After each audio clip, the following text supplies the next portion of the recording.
King of Gods. By Fast Food Restaurant, Kabanata 1101. Ang huling pagsugod.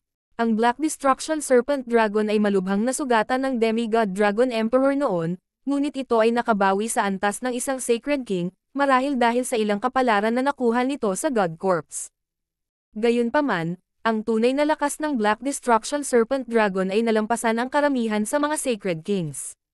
Sa sandaling ito, ang Black Destruction Serpent Dragon ay patungo sa landas ng liwanag nito sa bilis na ikinagulat ni Zhao Fang, ngunit ang iba pang mga eksperto ay mas nabigla sa bilis ni Zhao Fang.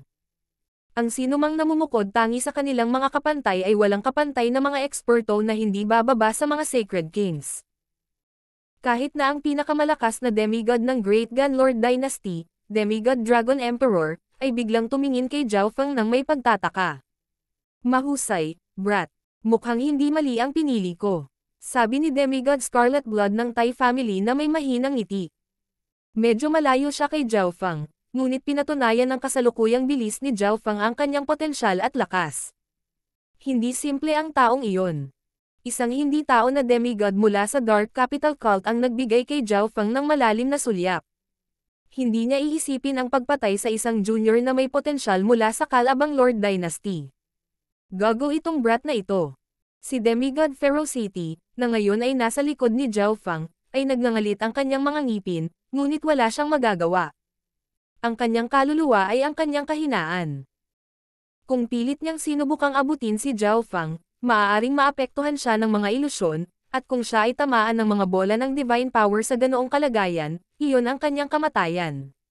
Siyempre, hindi lang si Zhao Fang ang namumukod Tenji. Ang nakakatakot na lakas ni Nan Gongsheng ay nagulat din sa maraming eksperto. Sa puntong ito, si Nan Gongsheng ay nasa huling yugto ng Mystic Light Realm, at ang kanyang pangunawa ay umabot sa kanyang paglilinang. Nakontrol niya ang higit na kapangyarihan ng Evil God habang umaarangkada siya sa mabangis na paraan. Kasabay nito, ang pag-unlad ni Kunyon ay hindi mas mabagal kaysa sa mga normal na demigod. Nakatuon si Kunyon sa pagpapalakas ng katawan sa kanyang nakaraang buhay, kaya ang kanyang kaluluwa ang kanyang kahinaan, ngunit mula nang siya ay muling nabuhay, si Kunyon ay nagbigay ng maraming pansin sa kanyang kaluluwa. Namumukod tangi din ang Sacred King Samsara, Sacred King Darkscreen, at ilang makapangyarihang hindi tao na Sacred Kings. Di nagtagal, matagumpay na nalampasan ni Zhao Fang ang pagsubok ng mga ilusyon. Nalampasan ko na ngayon ang kalahati ng landas ng liwanag. Malungkot ang ekspresyon ni Zhao Fang habang nakatingin sa harapan. Naging solemn na rin ang mga ekspresyon ng mga kalapit na eksperto mula sa magkabilang Lord Dynasties habang sila ay bumagal. Kakasimula pa lang ng totoong pagsubok. Sabi ng isang hindi taong eksperto sa mataimtim na tono. Ang mga bola ng divine power na nahuhulog mula sa langit noon ay napakalaki at may halatang aura, kaya medyo madaling umiwas.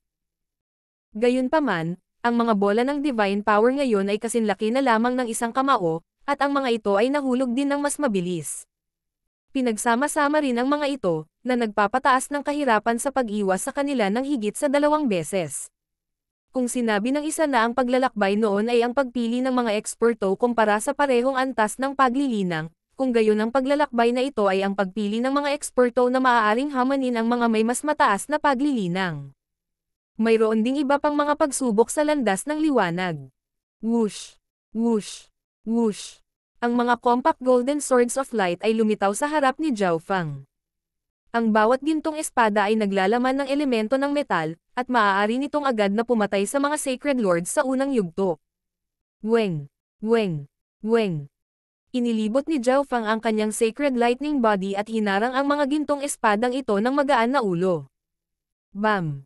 Ilang dosenang gintong espada ang dumapo kay Zhao Fang at nabasag. Sa kabutihang palad, ang aking sacred lightning body ay nakalusot sa mga huling yugto ng ika-6 na antas bago ito. Kahit na ang mga pag-atake mula sa mga normal na late stage na sacred lords ay mahihirapang sirain ako. Si Zhao Fang ay puno ng kumpiyansa. Kahit na ang mga espada ng liwanag na nasa kanyang harapan ay nabuo mula sa purong elemento ng metal, mahirap tumagos sa kanyang depensa. Ang atensyon ni Zhao Fang ay pangunahin sa mga bola ng divine power na bumabagsak mula sa langit. Sa kabilang banda, nalampasan din ni Demigod Ferocity ang pagsubok ng mga ilusyon, at naging mas solemn na ang kanyang ekspresyon nang makita ang sitwasyon ng mga nakapaligid sa kanya. Kailangan kong lampasan ang brat na iyon. Si Demigod Ferocity ay sumugod ng may mabangis na ekspresyon. Ilang dosenang gininto ang espada ng liwanag ang lumitaw din sa kanyang harapan, at ang mga espadang ito ay nagawang agad na pumatay ng mga normal na demigod. Bagamat dalubhasa si Demigod Ferocity sa depensa, hindi siya naglakas loob na harangin ang mga espada ng Light Head-On. Kaya lang niyang iwasan ang mga ito. Ang iba pang mga eksperto ay nagpahayag ng kanilang kakayahan sa landas ng liwanag upang harapin ang panganib na nasa harapan nila. Ang mga pagsubok sa landas ng liwanag ay sumasalamin sa depensa, bilis, liksi, layunin, pag-unawa sa 5 elemento, at iba pang aspeto, kaya patas ito para sa lahat. Kahit na ang ilang mga eksperto ay hindi nagpakadalubhasa sa isang partikular na aspeto at gumugol ng mas maraming oras upang makapasa sa pagsusulit na iyon, maaari silang makahabol sa aspeto kung saan sila nagdadalubhasa. Ang kabuuang bilis ni Zhao Feng ay medyo mas mabagal kaysa sa demigods, ngunit halos walang pagsubok ang makakapagpabagal sa kanya. Kahit na ang mga bola ng divine power sa kalangitan ay sobrang siksik at mabilis, madaling naiwasan ni Zhao Feng ang mga ito gamit ang God's Spiritual Eye. Kalokohan, hindi ako makahabol. Ang distansya sa pagitan ni Zhao Feng at Demigod Ferocity ay nagsimulang tumaas, at ang huli ay nakatitig lamang sa figure ng likod ni Zhao Feng. Sa isang tiyak na sandali, naabutan ni Zhao Feng ang Demigod Withered Breath. Napakaganda ng eye bloodline mo. Tumingin si Demigod Withered Breath kay Zhao Feng na may bahagyang papuri. Sobrang pagpapahalaga sa akin ni Senior. Ginagamit na ni Zhao Feng ang kapangyarihan ng kanyang kaliwang mata mula nang tumapak siya sa landas ng liwanag. Ito ang dahilan kung bakit madali niyang naiwasan ang mga bola ng divine power na bumabagsak mula sa langit at naabutan ang Demigod Withered Breath. Huminto si Zhao Feng pagkatapos ng kaunti pa. Bumagal din ang bilis ng mga light sword na pumutok sa kanya. Dapat bawiin ko muna ang lakas ko. Umupo si Zhao Feng sa landas ng liwanag at kumuha ng maraming halamang gamot at gamot na nakabawi sa kanyang yuan qi at kapangyarihan ng kaluluwa. Hindi sapat ang paghahanda ko. Dapat ay nadoble ko pa ang ilang 100 origin sacred honey. Umiling si Zhao Feng. Bukod sa pagtaas ng tsansa ng isang tao na makapasok sa Mystic Light Realm, ang 100 origin sacred honey ay nagpagaling din ng mga sugat ng isang tao at nakabawi kay yuan qi. Nakatulong din ito sa kaluluwa. Sa sandaling ito, isang bahagi na lang ng 100 origin sacred honey ang natitira ni Zhao Feng. Kung ginamit niya ito, hindi niya ito magagawang duplicate sa hinaharap. Naubos na ni Zhao Feng ang maraming enerhiya sa daan, at hinihigop pa rin ng landas ng liwanag ang Mystic Light Sacred Power sa kanyang katawan. Kung si Zhao Feng ay may malaking halaga ng 100 origin sacred honey, magagamit niya ito para mabilis na mabawi ang lahat ng enerhiyang naubos niya. Si Zhao Feng ay muling nagpatuloy pagkatapos magpahinga ng ilang sandali. Zhao Feng, sa sandaling maabot ko ang dulo ay ang sandaling mamatay ka.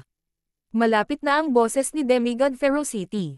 Dahil nagpahinga sandali si Zhao Feng, naabutan ni Demigod Ferocity. Yan ay. Hindi pinansin ni Zhao Feng ang Demigod Ferocity at tumingin sa malayo. Sa isang tiyak na landas ng liwanag, ganap na binaliwala ng Sacred King Samsara ang mga gininto ang espada ng liwanag at pinahintulutan ang mga ito na tumagos sa kanyang katawan habang mabilis siyang tumakbo sa landas ng liwanag na may napakabilis na bilis. Alam ng mga may kaunting alam tungkol sa Sacred King Samsara na mayroon siyang Samsara Immortal Body, kaya walang silbi ang pagsubok na ito laban sa kanya. Kailangan lang niyang iwasan ang mga bola ng divine power na bumabagsak mula sa langit. Pagkatapos ng lahat, kapag ang isang kapangyarihan ay sapat na malakas, maaari pa nitong sirain ang Samsara Intent. Napagtanto din ni Zhao Feng na napakabilis ng Black Destruction Serpent Dragon. Katumbas ito ng mga nangungunang demigod ng parehong Lord Dynasties. Mukhang alam din ng Black Destruction Serpent Dragon kung saan mahuhulog ang mga bola ng divine power at madaling maiiwasan ang lahat ng panganib. Black Carp, hindi ka talaga natatakot sa kamatayan no? Ang Demigod Dragon Emperor, na nasa tabi ng Black Destruction Serpent Dragon, ay nagsalita. Mayroon ka pa bang mukha para sabihin iyon pagkatapos mabigang patayin ako ng 2 beses? Panunuyan ng Black Destruction Serpent Dragon. Tingnan natin kung saan ka tatakbo kapag nakarating na tayo sa dulo. Malamig na sumigaw si Demigod Dragon Emperor. Sa sandaling ito, walang magawa ang Demigod Dragon Emperor sa Black Destruction Serpent Dragon, ngunit kapag naabot na nila ang finish, wala sa mga eksperto dito ang magpapaalis sa Black Destruction Serpent Dragon. Makikita natin. Ang Black Destruction Serpent Dragon ay nagpahayag ng isang mapanghamak na ekspresyon. Sa tulong ng Eye of Destiny at ng kanyang sariling kakayahan, naniwala ang Black Destruction Serpent Dragon na makakaligtas siya sa mga bitik ng dalawang Lord Dynasties at makakuha ng malaking kapalaran. Pinagmasdan ni Zhao Feng ang kanyang paligid. Hindi ko makita si Zhao Yufei. Nangangahulugan ito na si Zhao Yufei ay hindi sapat na mabilis at maaaring gumugugol ng mas maraming oras sa ilang mga pagsubok. Gayunpaman, makakadaan pa rin siya sa landas ng liwanag sa huli. Whoosh! Isang pares ng Scarlet Wings of Lightning ang kumalat mula sa likod ni Zhao Feng habang mabilis siyang tumakbo sa landas ng liwanag. Umasa siya sa kanyang Lightning Wings Flying Technique at God Spiritual Eye para maiwasan ang panganib. Hindi nagtagal, muling itinapon ni Zhao Feng ang Demigod Ferocity. Habang parami ng parami ang mga eksperto na nagsimulang lumapit sa bola ng liwanag, ang distansya sa pagitan ng bawat landas ng liwanag ay naging mas maikli, at si Zhao Feng ay medyo higit sa 100 yarda ang layo mula sa Demigod Withered Breath. Sa kabutihang palad, ang lugar sa labas ng daanan ng liwanag ay may kakayahang harangan ang lahat ng kapangyarihan, kaya ang kapangyarihang nagmula sa Demigod Withered Breath ay hindi nakaapekto kay Zhao Feng. Mayroon pa ring 1,000 yarda bago matapos. Nakita ni Zhao Feng ang liwanag at napansin ang ilang istruktura sa loob nito. Gayunpaman, habang papalapit siya sa dulo, mas mahirap ang mga pagsubok. Sa isang tiyak na sandali, nakita ni Zhao Feng ang isang bola ng divine power na tumama sa isang hindi tao na demigod. Zhao Feng. Natigilan si Nan Gongsheng nang makita niya ang bilis ni Zhao Feng sa daan ng liwanag. Noong una ay gusto niyang maabot ang pagtatapos bago si Zhao Feng, ngunit sa hitsura nito, imposible na ito ngayon. Sa sandaling ito, si Zhao Feng ay kapantay ng pinakamataas na eksperto ng dalawang Lord Dynasties, at siya ay itinuturing na isa sa pinakamalakas na kalahok sa landas na ito ng magaang pagsubok. Bukod kay Zhao Feng, mayroong Demigod Dragon Emperor, Demigod Dark Dragon, Demigod Withered Breath, Demigod Destruction, Black Destruction Serpent Dragon, at Sacred King Samsara. Para naman sa Demigod Dark Ocean mula sa Nine Darkness Palace, Demigod Floating Air, Demigod Ferocity, Demigod Scarlet Blood, at iba pang demigod mula sa ilan sa pinakamalakas na puwersa ay nasa likod nila. Ang pag-iral ni Zhao Feng ay halatang namumukod tangi at nagpalaki ng maraming atensyon. Lahat ng mga eksperto ng Dark Moon Lord Dynasty ay gustong patayin si Zhao Feng. Malapit na ako. Kumislap ang mga mata ni Zhao Feng. Nararamdaman din niya ang layunin ng pagpatay na nagmumula sa mga di pantaong eksperto. Dahil sa kanyang mahusay na pagganap, halos lahat ng hindi tao ay nakatingin sa kanya, ngunit malinaw na wala siyang magagawa tungkol dito. Boom! Hindi mabilang na mga bolts ng pulang kidlat ang tumama patungo kay Zhao Feng sa landas ng liwanag. Ang pulang kidlat ay naglalaman ng nakakapasong elemento ng apoy at isang bungkos ng mga Dao of Destruction. Ito ang huling pagsubok sa landas ng liwanag. Whoosh! Hindi nang ahas si Zhao Feng na harapin ang kidlat na naglalaman ng mga batas ng pagkasira ng direkta, kaya ginamit niya ang Lightning Wings Flying Technique para umiwas habang naghahanda para sa huling pagsingil. King of Gods, Kabanata 1102. Bigla ang pagpapakita ni Xin Wuang. Sa huling kritikal na yugtong ito, sinubukan ng lahat ng iba pang eksperto sa landas ng liwanag ang kanilang makakaya. Gumamit pa sila ng ilang hidden card at naghanda para sa huling bayad. Boom! Whoosh! Ang Black Destruction Serpent Dragon sa harapan ay nabalot ng patong ng apoy habang umaarangkada ito. Sugod! Nakatutok ang mga mata ni Zhao Feng. Weng! Weng! Weng! Isang nakakatakot na pag-agos ng wind lightning ang lumitaw mula sa loob ng katawan ni Zhao Feng.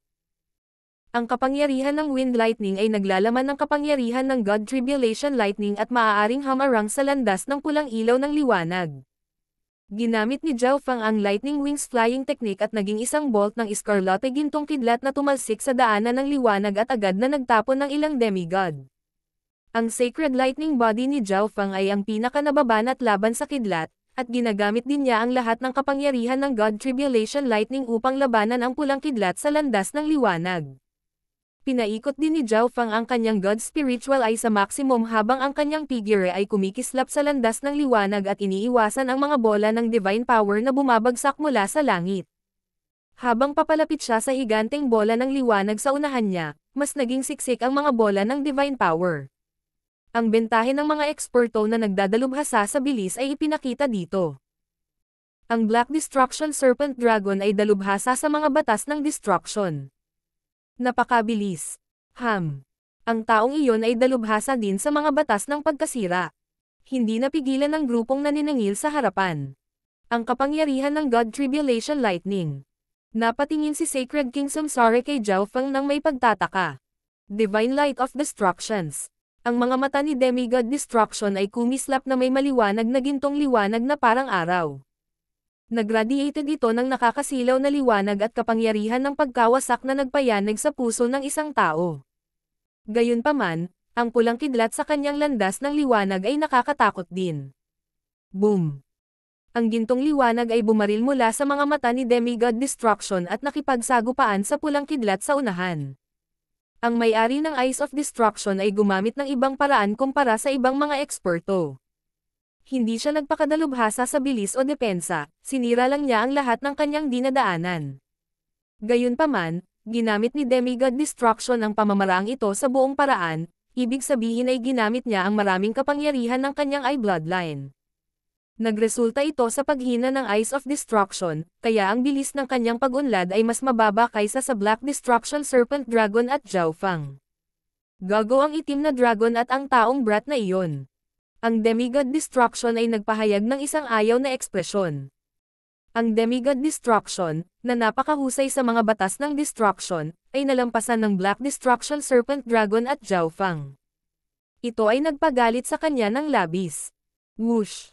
Ang Black Destruction Serpent Dragon ay umabant at dumaan sa ginintoang screen patungo sa higanteng bola ng liwanag. Ang figure ni Zhao Fang ay sumanib din sa bola ng liwanag mula sa kabilang panig. Hindi bale na naunang pumasok ang taong iyon. Ang pangunahing isyu ay ang Black Destruction Serpent Dragon. Kakaiba ang mga kinikilos ng bastos na iyon.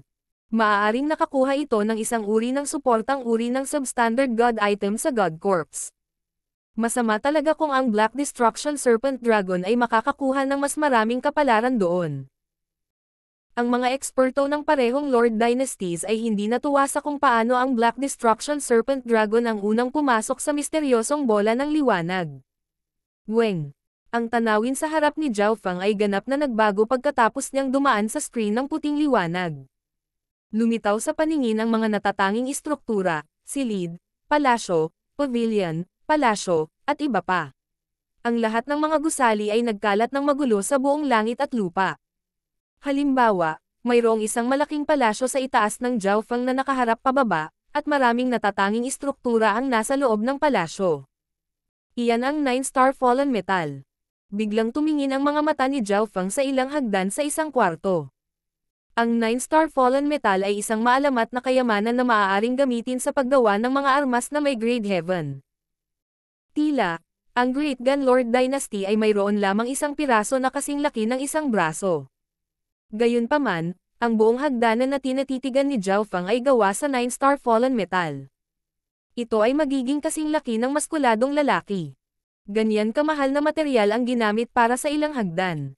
Nanginig ang puso ni Zhao Fang habang sinisiyasat niya ang ibang mga lugar gamit ang kaliwang mata. Sa masusing inspection, nakita ni Zhao Fang na ang bawat brick at random na dekorasyon ay ginawa mula sa mahahalagang materyales na mas mahalaga pa kaysa sa 9-star fallen metal. Halimbawa, hindi man lang nakilala ni Zhao Fang ang mga pangunahing materyales na ginamit sa pagtatayo ng mga bahay at kastilyo, ngunit ang kakaibang aura at liwanag na nagmumula sa kanila ay nagpatunay na sila ay higit na mahalaga kaysa sa 9-star fallen metal. Kaya, ang liwanag mula sa ibabaw ng higanteng bola ng liwanag ay nagmumula sa mga gusaling ito. Bulalas ni Zhao Fang. Sa kanilang pagpunta dito, makikita lamang nila ang malabong mga balangkas ng kung ano ang nasa loob ng bola ng liwanag. Ang ningning ng liwanag ay nagmula sa mga gusaling ito. Miyaw miyaw. Ang maliit na pas ang magnanakaw ay lumitaw sa mga balikat ni Zhao Fang, at ang mga itim na mata nito ay nagsimulang kumislap. Anumang palamuti dito ay isang walang katulad na kayamanan sa labas ng mundo. Si Zhao Feng ay nakatayo doon sa ganap na pagkabigla, ngunit hindi nagtagal ay sumuko siya sa kanyang iniisip at kinalma ang kanyang sarili. Matapos maalala ang sitwasyon sa Exiyang Palace, alam ni Zhao Feng na, habang ang mga bagay na ito na nakita niya ay mukhang mahalaga, maaaring normal lang ang mga ito sa mata ng isang Diyos. Ang tunay na kayamanan ay tiyak na nakatago sa mas malalim na loob ng mga gusali. Aalis muna ako sa lugar na ito. Agad na sabi ni Zhao Feng sa kanyang sarili. Ang Black Destruction Serpent Dragon at siya ang unang pumasok, ngunit ang iba pang mga eksperto ay darating sa lalong madaling panahon. Halos lahat ng mga di-pantaong eksperto ay nakatutok kay Zhao Feng sa puntong ito. Hanggat nakilala nila si Zhao Feng, siguradong aatake sila sa kanya. Whoosh! Lumipad si Zhao Feng sa hindi mabilang na kakaibang mga gusali. Upang harapin ang mga potensyal na paparating na panganib, ginamit ni Zhao Feng ang Misty Spatial World at nag-iwan ng maraming spatial markang. Napakaraming gusali, at ang bawat isa ay dapat maglaman ng medyo malaking kapalaran. Nagsisimula ng maging malabo ang mga mata ni Zhao Feng. Nagiging mahalaga ang oras, at kailangan ni Zhao Feng na pumili ng mga gusaling naglalaman ng pinakamagandang kayamanan at kapalaran. Gayunpaman, napakaraming gusali, kaya hindi makapagpasya si Zhao Feng kung alin ang pipiliin. Ding! Ding! Ang maliit na pas ang magnanakaw ay naghagis ng ilang lumang tansong barya sa hangin at itinuro sa isang tiyak na direksyon. Sa sandaling ito, ang mga mata ni Zhao Feng ay tumingin din sa isang tiyak na direksyon, at ito ay ang parehong direksyon na pinangunahan ng paghula ng maliit na magnanakaw na pusa. Ano yan? May isang higanteng palasyo na gawa sa gininto ang puting materyal na napakalayo kay Zhao Feng. Ito ay sinaunang panahon, at ito ay may kahangahangang pakiramdam dito. Ang gininto ang puting palasyo ay malinaw na kristal at nagbigay ng maraming kulay na mga ilaw, kaya hindi makita kung ano ang nasa loob ng transparent na gusaling ito. Whoosh! Lumipad si Zhao Feng patungo sa gininto ang puting palasyong ito. Napakalakas ng aura ng Divine Power. Isang malakas na surge ng Divine Power aura ang dumaan sa lugar bago masyadong lumapit si Zhao Feng at pinigilan siyang lumapit. Ang kapalaran sa palasyong ito ay tiyak na hindi simple. Nanginginig ang puso ni Zhao Feng habang sinusubukan niyang lapitan ang gininto ang puting palasyong ito. Mayroong hindi mabilang na mga gusali sa sukat na ito. Si Zhao Feng ay gumugol ng ilang oras sa paglilipat-lipat, ngunit walang ibang gusali ang nagliliwanag ng ganoon kalakas na aura. Ito rin ang pinakamalaking gusaling nakita ni Zhao Feng sa ngayon. Hindi niya alam kung saang mga materyales iyon ginawa, ngunit hindi makapaniwala si Zhao Feng na walang kapalaran dito kahit na kailangan niyang magtaya ng kanyang buhay dito. Weng! Inactivate ni Zhao Feng ang Sacred Lightning Body at umabant. Ang pasukan sa palasyo. Ginamit ni Zhao Feng ang kanyang Sacred Lightning Body ng buong lakas at lumapit sa pasukan sa gininto ang puting palasyo. Pagkatapos ng ilang oras at pagsisikap, nagawa ni Zhao Feng na maabot ito. Bam! Pinaikot ni Zhao Feng ang kanyang kapangyarihan at inatake ang gininto ang puting pinto. Hindi magbubukas ang pinto. Bumagsak ang puso ni Zhao Feng. Sinubukan niya ang ilang iba pang mga pamamaraan, ngunit hindi rin ito gumana. Whoosh! Isang kulay dugong kristal na perlas ang lumitaw sa kamay ni Zhao Feng. Nag-circulate siya ng ilang bloodline na divine power mula dito at pinagsanib ito sa kanyang palad habang tinutulak niya ito patungo sa Golden White Giant Door. Gayunpaman, nanatiling hindi nababagabag ang pintuan ng palasyo. Walang anumang mga palatandaan ng reaksyon. Kahit divine power ay hindi gumagana. Medyo nadismaya si Zhao Feng. Bilang isa sa mga unang taong nakarating dito, nagkaroon siya ng kalamangan na hindi nakuha ng iba. Ang orihinal na akala ni Zhao Feng ay nakahanap na siya ng isang lugar na may malaking kapalaran, ngunit ang mga pinto ng palasyo ay mahigpit na nakasara, na nangangahulugang sinayang niya ang kanyang kalamangan dito. Ang kapalaran ay nakasalalay talaga sa swerte. Hindi nagtagal ay huminahon si Zhao Feng. Kahit na nakapasok siya, hindi iyon garantiya na makukuha niya talaga ang anumang kayamanan sa loob. Sa pagtingin lamang sa marilag na istruktura, madaling sabihin na ang mga pagsubok ay magiging mahirap. Ano kayang nasa loob nito? Naghanda si Zhao Feng na lisanin ang palasyong ito, ngunit gusto niyang makita kung ano ang nasa loob at kung ito ba ay isang uri ng kayamanan na lumalaban sa langit. Weng! Isang malabong gininto ang liwanag ang kumalat sa kaliwang mata ni Zhao Feng. Ho! Nakita ni Zhao Fang ang aura at liwanag. Ang kanyang paningin ay pumasok sa palasyo, ngunit hindi na ito nakapagpatuloy pagkatapos ng isang tiyak na distansya. Mukhang walang anumang mahalagang kayamanan dito. Labis na nagulat si Zhao Fang. Walang mga kakaibang item sa lahat.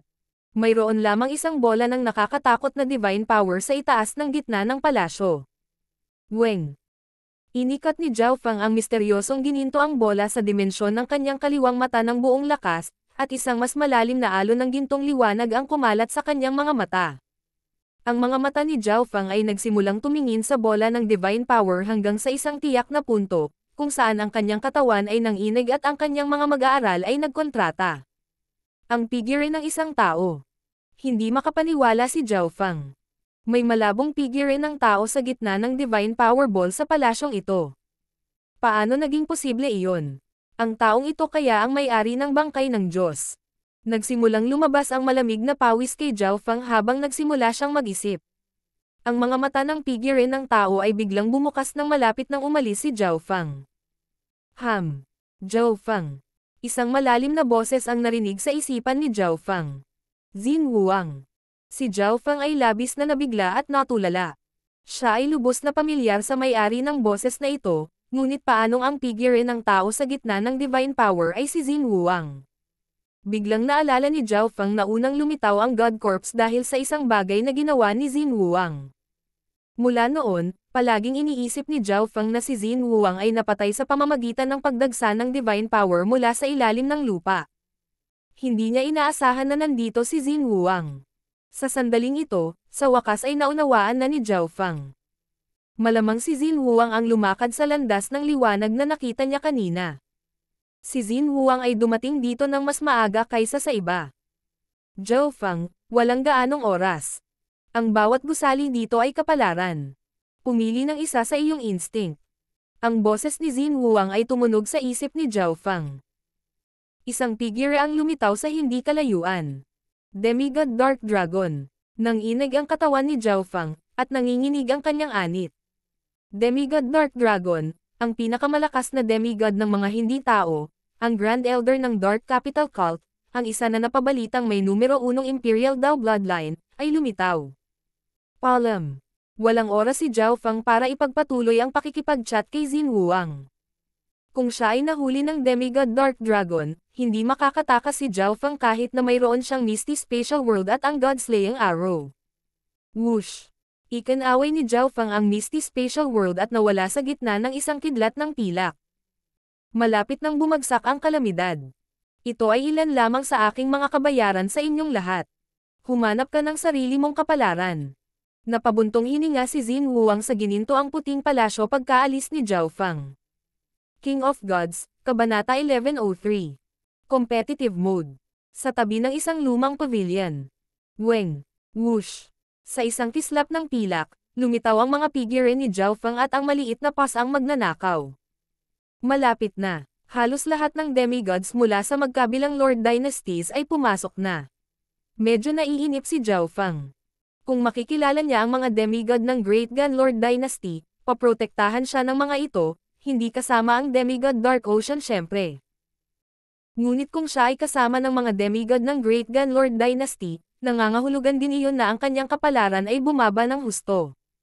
Pagkatapos ng lahat, kung kailangan nilang protektahan si Zhao Fang, tiyak na hindi nila ibibigay ang tunay na mahalagang kayamanan kay Zhao Fang. Dahil doon, nagpasya si Zhao Fang na magpatuloy sa pag-arte ng mag-isa.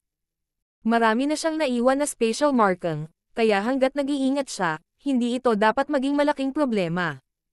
Pagkatapos ay nagsimulang mag-isip si Zhao Fang kung kailan niya nakilala si Xin Wuang kanina. Nabigla pa rin siya at hindi makapaniwala na ang tao sa loob ng gintong puting palasyo ay si Xin Wuang. Kasabay nito, nagsimulang isipin ni Zhao Fang ang sinabi ni Xin Wuang sa kanya. Zhao Fang, walang gaanong oras. Ang bawat gusali dito ay kapalaran. Pumili ng isa sa iyong instinct. Ang paraan ng kanyang pagbigkas nito ay nagbigay kay Zhao Fang ng impresyon na ang lahat ng kayamanan dito ay itinakda ni Xin Wuang. Gayunpaman, hindi iyon ang pangunahing punto. Mayroong 2 puntos na nagpapataas ng atensyon ni Zhao Fang. Ang una ay sinabi ni Xin Wuang na walang gaanong oras.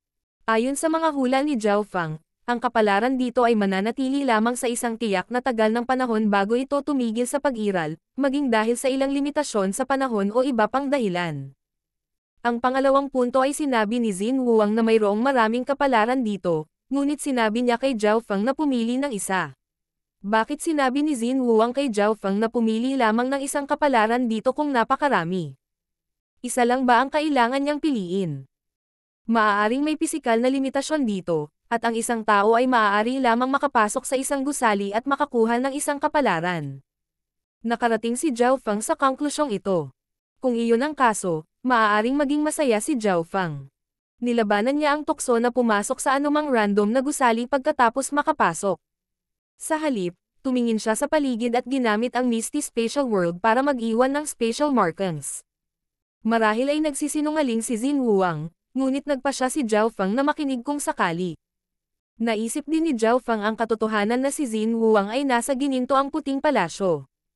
Nangangahulugan ba iyon na ang palasyo ay kayamanan ni Xin Wuang? Binuksan ni Zhao Feng ang espiritual na mata ng Diyos at siniyasat ang kanyang paligid. Kung makapasok lang ako sa isang gusali, hindi ako makakapili ng masama. Sabi ni Zhao Feng sa isang mapagpasyang tono. Weng.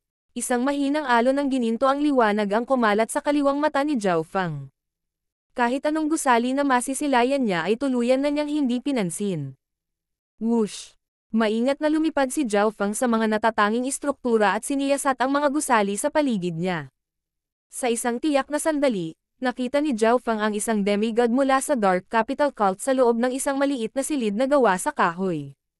Kinuha ng demigod na ito ang halos lahat ng kanyang makakaya pagkatapos makapasok sa maliit na silid na ito, ngunit nang subukan niyang umalis, ang kanyang katawan ay pinaalis ng malakas na pag-agos ng mga spatial law at nawala. Tulad ng naisip ko, ang isang tao ay makakakuha lamang ng isang kapalaran. Si Zhao Feng ay nakaramdam na naman ng sobrang swerte. Ayon sa nangyari sa landas ng liwanag, nahulaan ni Zhao Feng na ang demigod na ito ay dapat na puwersahang pinaalis sa ibang bahagi ng bangkay ng Diyos. Labis din siyang curious kung paano nalaman ni Xin Wuang na mangyayari ito. Ding! Ding! Inihagis ng maliit na pas ang magnanakaw ang mga lumang barya sa mga paa nito at nagsimulang mag-divine. Meow meow. Ikanaway ng maliit na pas ang magnanakaw ang mga paa nito at itinuro sa isang tiyak na direksyon para kay Zhao Feng. Sige, maniniwala ako sa'yo. Nagtiwala si Zhao Feng sa mga kakayahan sa panghuhula ng maliit na magnanakaw na pusa. Ang maliit na pas ang magnanakaw ay nakaturo na sa direksyon ng gininto ang puting palasyo, kaya malinaw na alam nito kung paano mahahanap ang magagandang bagay. Whoosh! Dahan-daang lumipad si Zhao Feng sa direksyon na itinuro ng maliit na pas ang magnanakaw. Nakita niya ang demigod Scarlet Blood mula sa Tai family sa daan, ngunit nanatiling hindi gumagalaw si Zhao Feng at nagpatuloy lamang sa pagdalaw pagkatapos niyang umalis. Mukhang walang kakaibang mga gusali sa paligid. Bulong ni Zhao Feng pagkatapos lumipad ng ilang sandali, ngunit bigla niyang pinigilan ang kanyang mga yapak. Yung clock tower. Dama po ang mga mata ni Zhao Feng sa isang malaking clock tower. Ang tore ng orasan na ito ay berde, at bagaman hindi ito may kukumpara sa marangel na gininto ang puting palasyo, namumukod tangi ito sa iba pang mga gusaling naruroon. Gayunpaman, ang pangunahing dahilan kung bakit ang clock tower na ito ay nakakuha ng atensyon ni Zhao Feng ay dahil ang kanyang paningin ay hindi nakakakita sa clock tower. Weng. Pinaikot ni Zhao Feng ang transparency ability ng kanyang kaliwang mata hanggang sa maximum ngunit nakakakita lang siya sa labas ng clock tower. Ang orasan na ito ay tiyak na hindi simple. Ang istruktura nito ay tila may kaugnayan din sa Heaven's Legacy Race. Sabi ni Zhao Feng sa tiyak na tono. Lumapit si Zhao Feng sa tore ng orasan at naghanda upang siyasatin ito mula sa mas malapit na distansya, ngunit isang figure ang lumabas mula sa kabilang bahagi ng tore ng orasan sa sandaling ito. Zhao Feng. Ang ekspresyon ng higanteng di-tao na figure ay naging sorpresa at pananabik. Sinisiyasat din ni Demigod Ferocity ang tore ng orasan na ito. Ang tore ng orasan na ito ay lubhang kakaiba at hinaranggan pa ang kanyang divine sense. Ito rin ang dahilan kung bakit hindi niya agad naramdaman na si Zhao Feng ay nasa kabilang bahagi ng clock tower. Demigod Ferocity. Nanginginig ang boses ni Zhao Feng. Ang kanyang transparency ability ay hindi makita sa clock tower, at ang kanyang divine sense ay naharang din, kaya hindi rin naramdaman ni Zhao Feng ang demigod ferocity sa kabilang panig ng clock tower. Masyadong malapit ang distansya.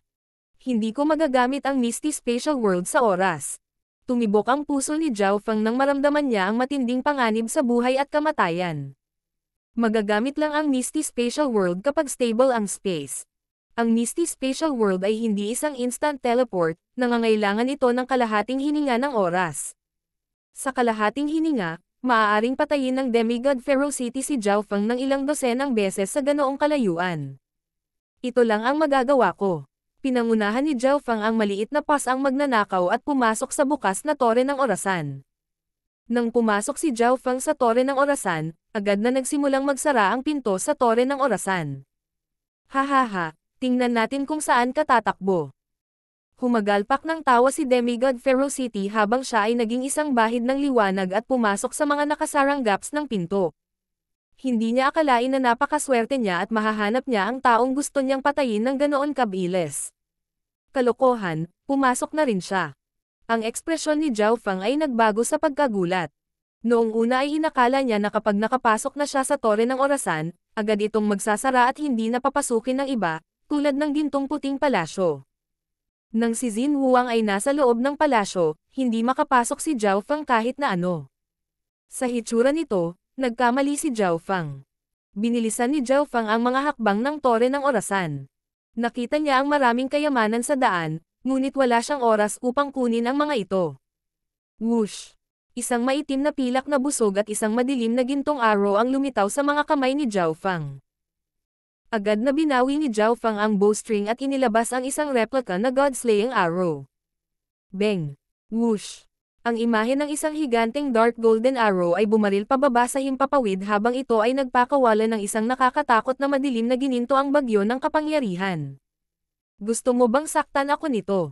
Isang nakakatakot na ngiti ang ipinakita ni demigod ferocity. Mula sa kanyang pananaw, hindi makakatakas si Zhao Feng kahit na mayroon siyang mga pakpak. Hindi pa huli ang lahat para maghanap ng kapalaran pagkatapos patayin si Zhao Feng. Shua!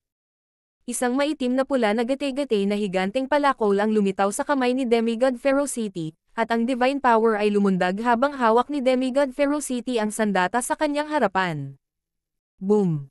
Ang isang bagyo ng pagkawasak ay agad na sumabog, ngunit ang mga bagay sa loob ng tore ng orasan ay nanatiling hindi nasaktan. Mamatay ka na! Ang demigod ferocity ay umungal sa pagtawa at nilaslas gamit ang punit-punit na higanteng palakol, na nagpakawala ng isang alon ng madilim na pulang ilaw. Whoosh! Whoosh! Whoosh! Mabilis na nagtago si Zhao Feng sa likod ng isang puting poste. Boom!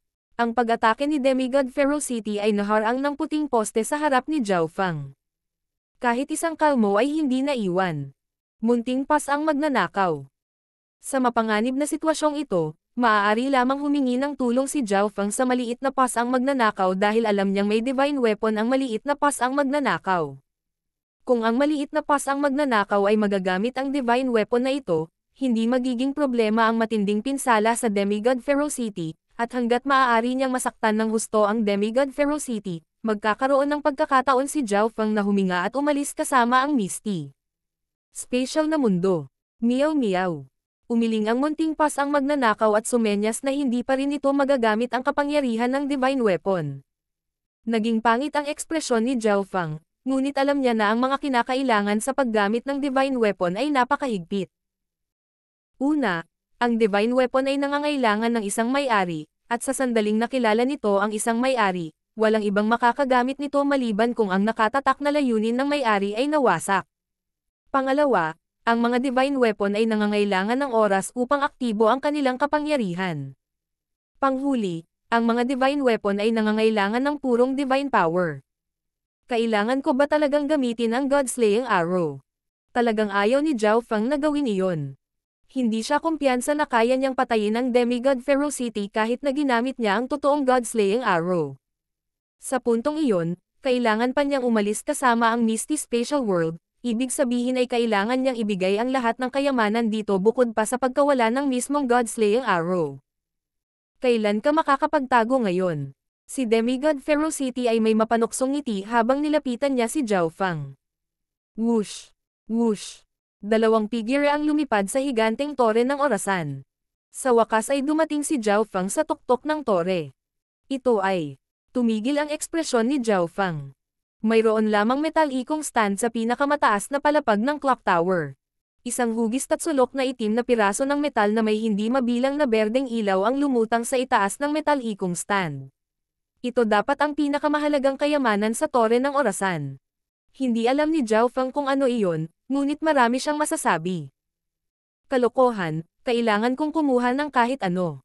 Inabot ni Zhao Feng ang tatsulok sa metalikong stand habang naghahanda na kunin ang God-slaying arrow. Hindi bababasa, kailangan ni Zhao Feng na kumuha ng isang bagay bago umalis kasama ang Misty Spatial World. Gayunpaman, nang dumampi ang kanyang palad sa tatsulok na itim na piraso ng metal, isang makinang na sinag ng berdeng ilaw ang bumaril. Ang berdeng ilaw ay naghugas sa lahat, at isang malamig na mekanikal na boses ang tumunog mula sa gitna ng tatsulok na itim na metal. Nakakita ng dalawang buhay na nilalang sa malapit. Pagbubukas ng mode ng kompetisyon. Ano ang nangyayari? Ang demigod Ferocity ay nagpahayag ng isang pagpapahayag ng takot nang maramdaman niya ang nakakatakot na banal na aura na ito. Ang berdeng ilaw ay nawala, at sina Zhao Feng at demigod Ferocity ay lumitaw sa ibang dimensyon. Walang anuman sa langit, at ang lupa ay sementado ng metal. Maraming kakaibang metal na gusali sa di kalayuan. Si Zhao Feng at demigod Ferocity ay nakatayo sa isang berdeng metal board na ilang daang yarda ang haba. Sa pinakasentro ng metal board ay isang metalikong stand, at isang tatsulok na itim na piraso ng metal ang lumutang sa itaas nito. Bukas na ngayon ang competitive mode. Ang mananalo lamang ang may karapatang subukang makilala sila ng Divine Weapon bilang may-ari nito. King of Gods, Kabanata 1104. Mechanical Robot. Si Zhao Feng at demigod Ferocity ay nakatayo sa isang berdeng metal board na ilang daang yarda ang haba. Sa pinakasentro ng metal board ay isang metalikong stand, at isang tatsulok na itim na piraso ng metal ang lumutang sa itaas nito. Bukas na ngayon ang competitive mode. Ang mananalo lamang ang may karapatang subukang makilala sila ng Divine Weapon bilang may-ari nito. Isang mekanikal na boses ang tumunog mula sa hugis tatsulok na piraso ng metal. Divine Weapon. Nanginginig ang puso ni demigod Ferocity habang nakatitig sa lumulutang na piraso ng metal sa metalikong stand. Kahit si Zhao Feng ay nakalimutan ang panganib na nasa kanya sa sandaling ito. Bagamat hindi niya masabi kung anong uri ng Divine Weapon ito, ang isang Divine Weapon ay tiyak na magkakaroon ng sariling natatanging katangian. Kahit na ito ay ganap na walang kabuluhan, hindi ito isang bagay na maaaring ihambing sa mga sandata na nasa antas ng langit. Hahaha, ang swerte ko. Mapapatay kita at makakuha ng isang Divine Weapon sa parehong oras. Ang demigod Ferocity ay nagsimulang umungol sa pagtawa. Mula sa kanyang pananaw, ang Divine Weapon na ito ay nakatakdang maging kanya. Malungkot ang ekspresyon ni Zhao Feng. Bagamat hindi niya alam kung ano ang ibig sabihin ng competitive mode, ang tsansa na manalo si Zhao Feng ay talagang mas mababa. Simulan ang pagtuklas. Dalawang transparent na gininto ang sinag ng liwanag ang bumaril mula sa metalikong stand at tumama kina Zhao Feng at demigod Ferocity. Soul Intent, Mystic Light Sacred Power, at Physical Defense ay nasa huling yugto ng Mystic Light Realm. Makapangyarihang dugo.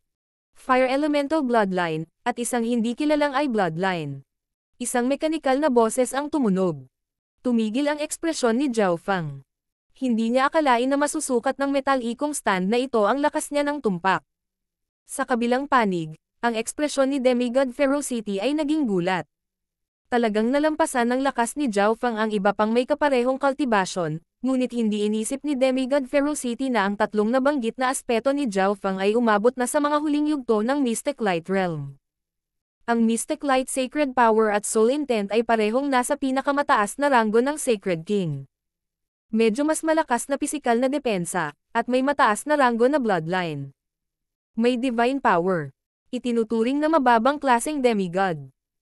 Kung ikukumpara kay Zhao Feng, ang resulta ng demigod Ferocity ay ganap na kakilakilabot at ginawa pa nitong ikinahiya ni demigod Ferocity ang kanyang sarili. Sa sumunod na sandali, tatlong surge ng hindi kilalang green matter ang lumitaw sa bawat gilid ng green metal board sa harap nina Zhao Feng at demigod Ferocity sa kabuuang anim. Ang hindi kilalang berdeng bagay ay naging tatlong mekanikal na robot na hugis tao. Mayroon na ngayong tatlong mekanikal na robot sa unahan ni Zhao Fang. Ang una ay direkta sa harap niya, ang pangalawa ay nasa pagitan niya at ng Divine Weapon, at ang huli ay malapit sa Divine Weapon. Ang unang makakatalo sa tatlong mekanikal na robot nang hindi gumagamit ng anumang tulong sa labas ay ang mananalo. Isang boses ang tumunog mula sa metal ikong stand. Siniyasat ni Zhao Fang ang unang mechanical robot sa kanyang harapan. Ang Soul Intent, Mystic Light Sacred Power, at Physical Defense ng mechanical robot na ito ay umabot na sa mga huling yugto ng Mystic Light Realm, at mayroon itong malakas na eye bloodline. Sa kabuuan, ang mechanical na robot sa harap ni Zhao Fang ay may kaparehong lakas ng Zhao Fang. Sa kabilang panig, ang tatlong mechanical na robot sa harap ni Demigod Ferocity ay may halos parehong lakas din sa kanya. Anong klaseng kababalaghang pagsubok ito? Ang Demigod Ferocity ay sumumpa. Napakahirap talunin ang tatlong eksperto ng parehong paglilinang. Tiyak na hindi ito magagawa ng mga normal na tao. Sa sandaling ito, ang mekanikal na robot sa harap ni Zhao Fang ay gumamit ng malalim na pamamaraan ng paggalaw at nagsimulang lumapit kay Zhao Fang. Sa hitsura nito, kailangan lang nating talunin ang tatlong mekanikal na robot, hindi labanan ang mga ito ng sabay-sabay. Sa tatlong mekanikal na robot, tanging ang mekanikal na robot na malapit kay Zhao Fang ang nagsimulang gumalaw. Hanggat matatalo ni Zhao Fang ang kanyang tatlong mekanikal na robot ng mas mabilis kaysa sa Demigod Ferocity, siya ang mananalo. Sa sandaling ito, pinagsisihan ni Zhao Fang ang katotohanan na hindi na siya na-duplicate pa ng mga God-slaying arrow. Kung gumamit siya ng ilang replica na God-slaying arrows, madali niyang matatalo ang tatlong mekanikal na robot na ito, ngunit ngayon, wala na siyang replica na natitira sa God-slaying arrows. Gayunpaman, kahit na maaaring mabilis niyang talunin ang tatlong mekanikal na robot gamit ang God-slaying arrows, sinabi ng metal ikong stand. Ang mananalo lang ang may karapatang subukang kilalanin sila ng Divine Weapon bilang may-ari nito. Malaking kawalan kung gagamitin ni Zhao Fang ang God-slaying arrows at hindi siya nakilala ng Divine Weapon bilang may-ari nito. Weng. Agad na pinaandar ni Zhao Fang ang kanyang Sacred Lightning Body at pinakawalan ang kapangyarihan ng kanyang Little World Projection. Boom! May probang attitude si Zhao Fang sa unang palitan, kaya napaatras siya ng ilang hakbang ng mechanical robot. Ang lakas ng mechanical na robot ay pareho sa akin kapag ako ay nasa tuktok ko. Pagtatapos ni Zhao Fang. Bilang karagdagan, ang mga batas ng dimensyong ito ay lubhang kakaiba. Hindi nagawang ipatawag ni Zhao Fang ang mga layunin ng langit at lupa dito. Ang labanan sa mekanikal na robot ay hindi talaga nagdulot ng malaking pinsala. Ito ay pinigilan sa pinakamababa. Kung papatayin ko muna si Zhao Fang, ako lang ang mananalo. Biglang may naisip si Demigod Ferocity at lumipad patungo kay Zhao Fang, ngunit nang malagpasan niya ang ulo ng pangalawang mechanical robot, biglang kumislap ang mga mata ng pangalawang mechanical robot at inatake nito si Demigod Ferocity. Ano ang nangyayari? Nagsimulang magpanik si Demigod Ferocity. Sa hitsura nito, kung susubukan niyang lumipad papunta sa gilid ni Zhao Fang, lahat ng tatlong mechanical na robot ay aatake sa kanya ng sabay-sabay. Agad na lumipad si Demigod Ferocity pabalik sa kanyang kinaroroonan, at ang pangalawang mekanikal na robot ay bumalik sa kanyang pwesto nang mamatay ang liwanag sa mga mata nito. Kinailangan ni Demigod Ferocity na labanan ang unang mekanikal na robot. Sa kabilang panig ay nakita ni Zhao Fang ang lahat ng ito. Sky-destroying Sacred Lightning Palm. Ginamit ni Zhao Fang ang kanyang Sacred Power of Wind Lightning at itinulak ang isang Escarlate gintong palad ng kidlat. Gumamit din ang mechanical robot ng Heaven Tier skill at nagpaputok ng Escarlate pulang apoy. Boom! Sa pagkakataong ito, ginamit ni Zhao Fang ang kanyang buong kapangyarihan at kapantay ng mechanical robot. Hindi matatalo ng mga normal na pamamaraan ang mechanical na robot. Naging malungkot ang mga mata ni Zhao Fang. Napagtanto din ni Demigod Ferocity ang problemang ito. Ang kakayahan ng mga mechanical na robot na ito ay kapareho ng sa kanila. Higit pa rito, sila ay mas matalino kaysa sa mga normal na tao. Ang mga kakayahan nila sa pagtatasa ng labanan ay mas tumpak. Ang kulang na lang sa kanila ay hidden cards at killing moves. Minamaliit mo ang aking eye bloodline. Isang mahinang ngiti ang ipinakita ni Zhao Fang. Bagamat ang mechanical robot na nasa harap niya ay mayroon ding soul intent at isang kakaibang eye bloodline, hindi naniniwala si Zhao Fang na ang mga mata ng mechanical robot na ito ay may kukumpara sa kanyang God Spiritual Eye. Forbidden Illusion Lost World. Unang ginamit ni Zhao Fang ang kanyang pinakamalakas na diskarte sa ilusyon upang subukan ito. Whoosh! Ang kaliwang mata ni Zhao Fang ay naging walang katapusang purple and gold maze na lubhang kaakit-akit. Ang mekanikal na robot sa tapat niya ay nagpalipat-lipat din ng kapangyarihan nito sa eye bloodline at gumamit ng illusion technique. Nagsagupaan ang dalawang hindi nakikitang pinagmumulan ng mental energy. Sa sumunod na sandali, natalo ng mental energy illusion technique ni Zhao Fang ang illusion technique ng mechanical robot. Tagumpay. Ang ekspresyon ni Zhao Fang ay naging kagalakan. Ang kapangyarihan ng eye bloodline ng mechanical robot ay maaaring may rank sa pinakamataas na 20 Imperial Dao bloodlines, ngunit imposibleng may kumpara ito sa God's spiritual eye ni Zhao Fang. Matapos maapektuhan ng illusion technique ni Zhao Fang, ang mechanical na robot ay nagsimulang humina. Sky-destroying Sacred Lightning Palm. Muling ginamit ni Zhao Fang ang makapangyarihang palm technique, at dump po ito sa mechanical robot. Gayunpaman, ang pisikal na depensa ng mekanikal na robot na ito ay katumbas ng kay Zhao Fang, kaya ang palad ni Zhao Fang ay hindi gumawa ng anumang kritikal na pinsala dito. Sa katunayan, gin-icing ng palad ang mekanikal na robot mula sa ilusyon ni Zhao Fang. Illusion Soul Blast. Gumamit si Zhao Fang ng small range illusion technique habang umaarangkada siya at itinulak ang ilang mga eskarlate gintong palad. Boom! Pang! Ang unang mechanical robot ay natalo ni Zhao Fang. Ang mga mata ng pangalawang mekanikal na robot sa di kalayuan ay nagsimulang kumikinang habang nagsimula itong magningning ng isang malakas na puwersa. Halika! Si Zhao Fang ay hindi nagpakita ng mga palatandaan ng kahinaan habang siya ay umaandar patungo sa pangalawang mekanikal na robot. Ginamit niya ang parehong paraan, isang simpleng pamamaraan ng ilusyon sa simula pa lang. Ang makinang robot na ito ay tila may mas malakas na panlaban sa mga ilusyon. Labis na nagulat si Zhao Fang. Hindi kaya, dahil ang unang mekanikal na robot ay natalo sa mga ilusyon, ang mekanikal na robot sa pagkakataong ito ay may mas malakas na pagtutol. Hulaan ni Zhao Fang sa kanyang puso.